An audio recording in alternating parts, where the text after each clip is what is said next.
Κάθε όνειρο ξεκινά με ένα βήμα.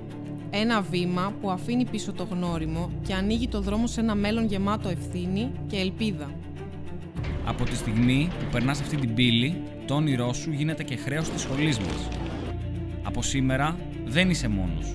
Γίνεσαι μέλος μιας μεγάλης στρατιωτικής οικογένειας. Καλημέρα. Η αρχή είναι πάντα δύσκολη, μα εμείς είμαστε δίπλα σου. Σε καθοδηγούμε, σε στηρίζουμε για να νιώσεις ότι ανήκεις εδώ. Σήμερα είναι μια ξεχωριστή ημέρα, τόσο για μένα όσο και για όλο το στρατιωτικό σχολείο της σχολής. Καλησπέρα.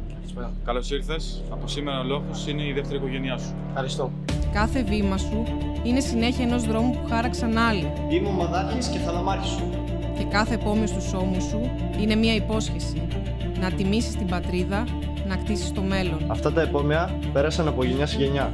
Όταν αυτός που ήρθε πριν σου δίνει τη σκητάλη, καταλαβαίνεις, δεν είσαι μόνος. Από σήμερα δεν είσαι απλά ένας νέος. Είσαι σπουδαστής της σχολής μας. Η πειθαρχία ξεκινάει ως κανόνας. Με τον καιρό όμως γίνεται συνειδητή επιλογή. Εδώ χτίζουμε χαρακτήρες, αξίες και ιδανικά. Εδώ γεννιέται η αυριανή δύναμη της πατρίδας. Καλημέρα! Καλημέρα! Η δυνατή φωνή δεν είναι απλά για να ακουγόμαστε.